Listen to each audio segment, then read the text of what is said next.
कि ये जो माँ के पेट से बच्चे पागल पैदा होते हैं, ये बच्चे कौन है, जरा ध्यान से सुनना। ये 80% बच्चे, ऑक्सफोर्ड ये कहता है, पूरी दुनिया की तहकीक ये कहती है, ये बच्चे जो अपनी माँ के पेट से पागल होते हैं, ये वो बच्चे हैं जब ये माँ के पेट में थे तो इनके बाप ने इनको मारा। 80% बच्चे माँ ने बाप ने माँ को मारा और माँ के ऊपर असर हुआ तो बच्चे का दिमाग पागल हो गया।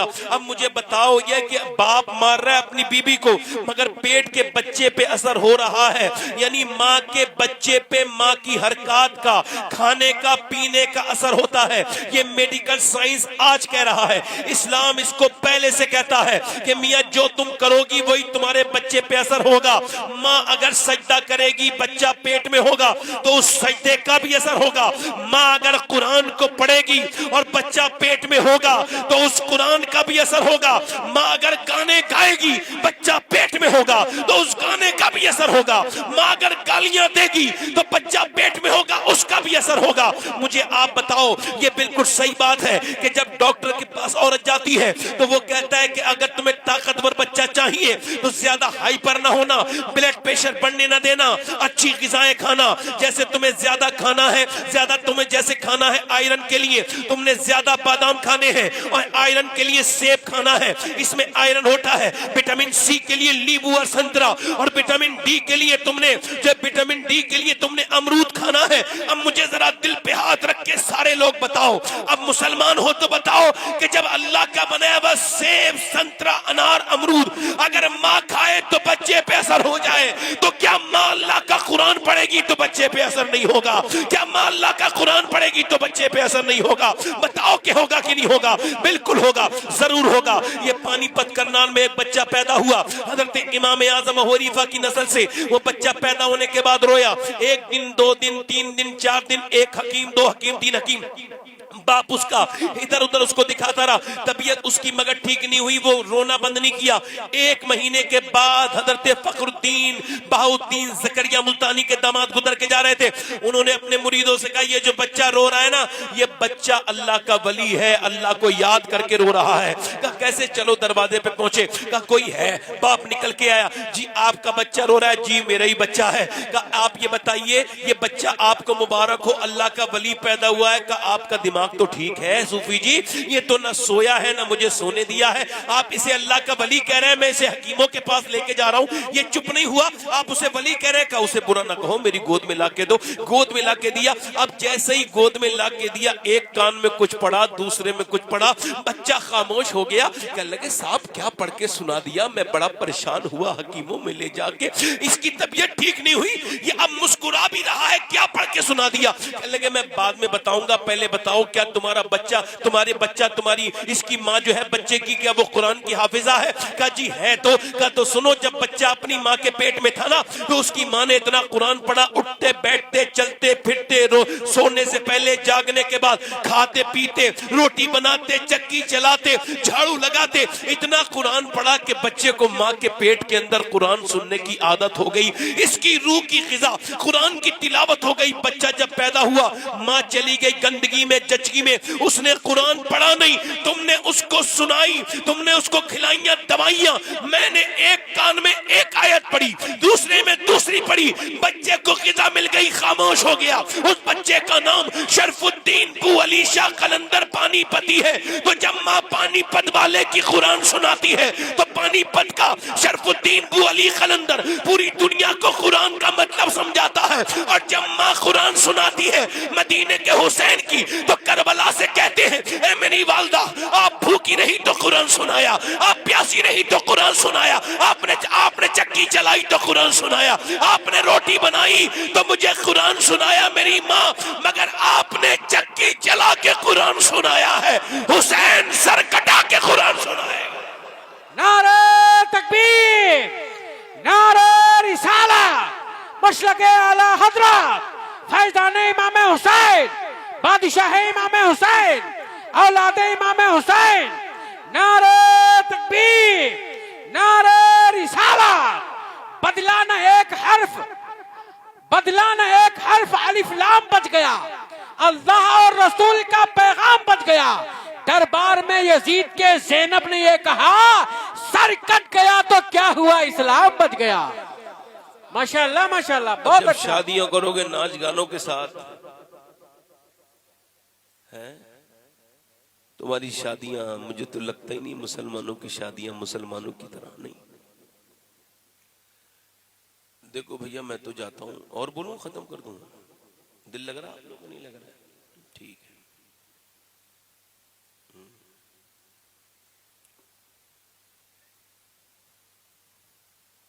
40 मिनट हो गए, और बोलूं 10-5 मिनट? बोलो बोलो। अच्छा लग रहा है, दिल लग रहा है? बड़े बुजुर्ग बड़े बूढ़े कहते हैं कि अब हम शादी में जाते हैं। मौलाना साहब कह रहे थे मुझसे कि सैयद साहब बड़ा अफसोस होता है शादियों में जाके। क्यों? कहने लगे निकाह पढ़ाने जाते हैं तो मुसलमान बच्चियों के सरों पे दुपट्टे भी नहीं होते। इधर देखो, मेरी तरफ देख लो, इधर देख लो भाई। इको कम करो भाई, जरा थोड़ा इको कम करो। अगर आप बैठ के सुनोगे तो थोड़ी देर सुन लोगे। बैठ जाओ मेरे भाई।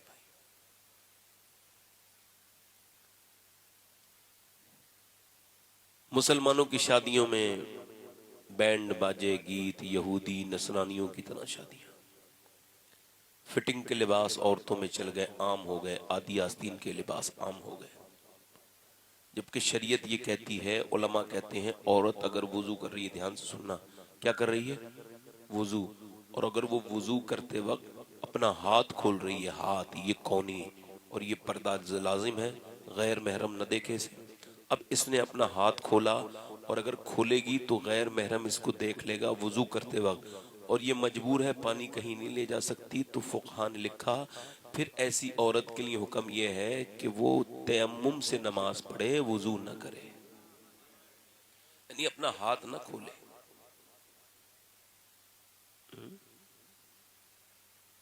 और ये फिटिंग का लिबास। भाई औरत और मर्द की नमाज अलग अलग क्यों है? मर्द यहाँ हाथ ला के नमाज पढ़ता है, अल्लाह अकबर। औरत के लिए हुक्म यह है कि बस यहाँ लाए और बांध लिया। क्यों? अल्लाह जानता है औरत के जिस्म की बनावट और है, मर्द के जिस्म की बनावट और है। अल्लाह नहीं चाहता कि औरत नमाज पढ़ते में भी बेपर्दा हो, इसलिए औरत का लिबास अलग, नमाज अलग है, मर्द की नमाज अलग है।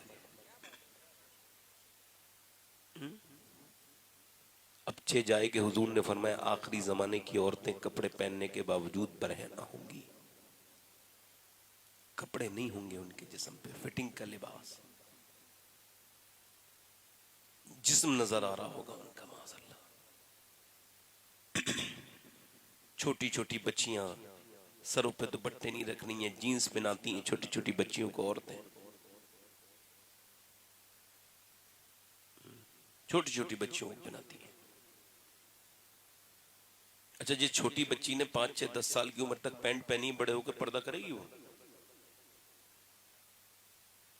अभी वो बिहार के मुख्यमंत्री नीतीश कुमार ने वो लड़की के सर से दुपट्टा जो हटाया, तो उसने बड़ा घटिया काम किया। उनको नहीं करना चाहिए था इस तरह से, बहुत खराब काम किया उन्होंने, इसकी मजम्मत करते हैं। मगर लोगों को बड़ी तकलीफ हुई, होनी भी चाहिए, मगर इस वक्त तो तकलीफ हुई। और जब उसने हटाया तो तुम्हें तकलीफ हो गई, और तुमने जो अपनी औरतों के सरों से हटवा दिए तो फिर तुम्हें उस वक्त तुम्हें शर्म नहीं आई? बन कितने अच्छे रहे हैं। फेसबुक पे लड़ेंगे, इंस्टाग्राम पे लड़ेंगे, घर में नहीं लड़ता। बीबी से नहीं कहता, अपनी बहन से नहीं कहता पर्दा कर ले, उसे सजा सजा के लेके जाता है शादी में। जो अपनी बीबी को सजा के लेके जाता है शादी में, वो ये ऐलान करता है कि मैं दूसरों की बेटियां देखूंगा, बीबियां, तो अपनी बीबी लेके जा रहा हूं। ये रोने की बात है, हंसने की बात नहीं, ये डरने की बात है। जो अपनी बहन को सजा के सवार के लेके जाता है, वो बेशऊर तो होता ही है, लाशऊरी तौर पे ऐलान करता है कि मैं देखो दूसरे की बहन को देखूंगा तो अपनी बहन बदले में लेके जा रहा हूं। जब तुम खुद ही अपनी घरों में पर्दा नहीं कराओगे। जो तकरीरें कर रहे हैं उनको तो छोड़ो, आम लोगों को जहेज की बात हालम यह है कि जो जहेज के खिलाफ तकरीर करते हैं वो अपनी शादी में गाड़ी ले लेते हैं, कार।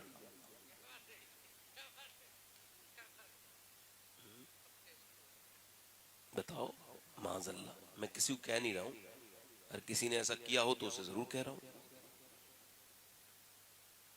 क्या समझ रहे हो? हमारी शादियां, एक हमारी शादी और खुदा की कसम एक तुम्हारे यहाँ, एक हमारे यहाँ शादी, एक हुजूर के यहाँ शादी हुई, और जैसी हुजूर के यहाँ शादी हुई, नबियों के बाद इतनी अच्छी शादी किसी की नहीं हुई जितनी अली और फातिमा की शादी हुई है। जल्दी बोलो, इतना हसीन जोड़ा किसी का नहीं है जितना हुजूर की बेटी का और हुजूर के दामाद अली का है। जल्दी बोलो, ऐसा जोड़ा है किसी का? जल्दी तो बोलो, ये कोई आम जोड़ा नहीं है। जब जन्नती जन्नत में चले जाएंगे, जन्नती कहां चले जाएंगे? तो एक उजाला होगा और ऐसे नूर चमकेगा, रोशनी चमकेगी। अहले महशर अर्ज करेंगे ये कैसी रोशनी है, जबकि जन्नत में हमने सुना था सूरज नहीं होगा, चांद नहीं होगा, तो ये कैसी रोशनी है? तो फरिश्ते कहेंगे ये सूरज और चांद की रोशनी नहीं है। का फिर का अली और फातिमा अपनी जन्नत में मुस्कुराए हैं, ये उनके चेहरों के नूर है जिससे जन्नत।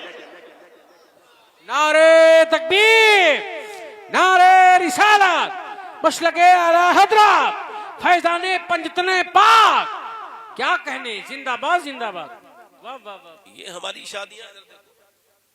हजरत अली कहते हैं मेरी शादी हुई, मेरी बहनों को सुन रही है, और जो नहीं सुने उन्हें भी सुना देना।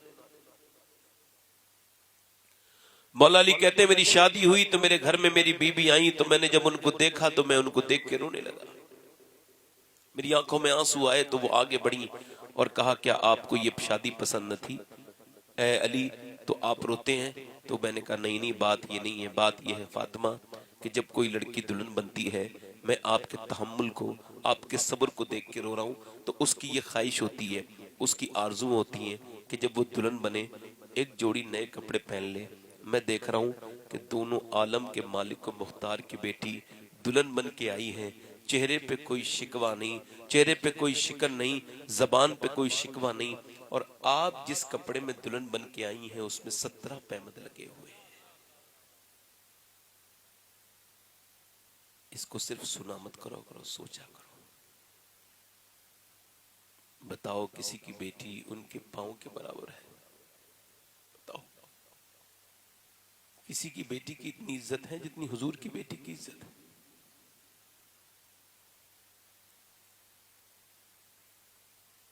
और कपड़े कितने पैमद लगे हुए हैं?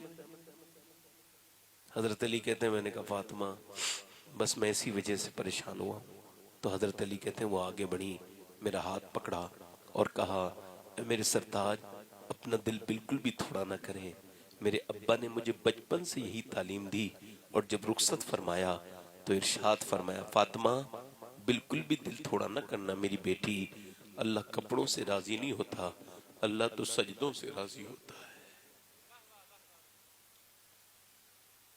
आज तो तुम तो अपनी बेटियों से नहीं मिलते, तुमने तो अपनी बहनों के लिए दरवाजे बंद कर लिए, और लोगों ने अपनी बीबियों से डर के बहनों से बात करने बंद कर दिए।